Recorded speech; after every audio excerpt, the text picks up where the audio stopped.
It was a cold Monday morning in downtown Toronto, the kind of morning where the wind slices through your coat no matter how thick it is.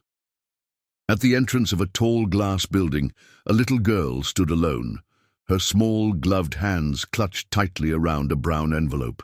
She was maybe 10 years old, her oversized woolen hat slipping over her eyes, her tiny boots soaked from the snow beneath her feet. Inside the lobby, business professionals moved quickly, eyes glued to phones and coffee in hand. No one noticed her, except one. On the 27th floor of that same building, CEO Laura Bennett was preparing for back-to-back interviews for a junior assistant position. Laura was known for being sharp, direct, and efficient. Her company had just opened a youth internship program for students in underprivileged neighborhoods, a project dear to her heart. As she reviewed the schedule, her assistant knocked lightly on the glass wall. "There's someone here for the interview, but, well, she's a child," he said, uncertain. Laura looked up, confused. A child? A few minutes later, the little girl stood nervously in front of Laura's massive desk. She placed the brown envelope gently on the table. Her voice trembled. "My name is Emma. My mom was supposed to come, but she's in the hospital. She asked me to come instead. She said this interview is really important." Laura blinked, unsure how to respond. "You mean your mother applied for this position?" Emma nodded quickly, tears brimming in her eyes. "She didn't want to miss it. She's been trying so hard to find a job. We don't have anywhere else to go. She told me where to come, what to say. I practiced everything with her last night." Laura's heart tightened. She glanced at the envelope.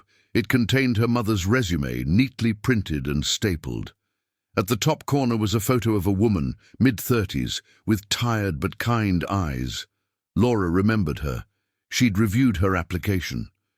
Single mother, former administrative assistant, laid off during the pandemic. The pieces were falling into place. Gently, Laura asked, "Where is your mom now?" "At St. Joseph's Hospital," Emma replied.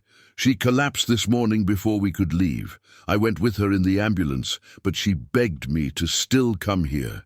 She said this job could change everything." The room fell silent, except for the soft ticking of the clock behind Laura's desk. The little girl stood still, trying to be brave. Laura, for all her years of leading meetings and managing crises, had no prepared speech for this moment. She rose from her chair and knelt in front of Emma. "You're very brave for coming here," she said softly. "You love your mom very much." Emma's voice cracked. "She loves me more. She works all the time just to keep us safe. She tells me everything will get better soon." Laura felt something stir deep inside her.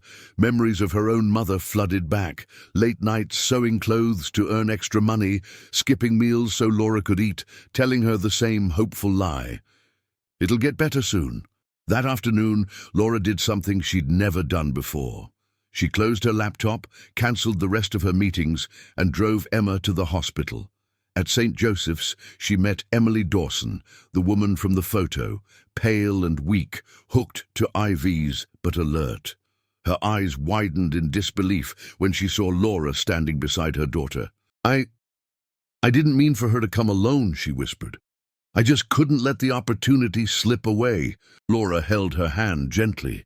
"She did you proud. She reminded me why I started this internship program in the first place. I want you to recover, and when you're ready, there's a position waiting for you. And Emma, she's got a future ahead of her.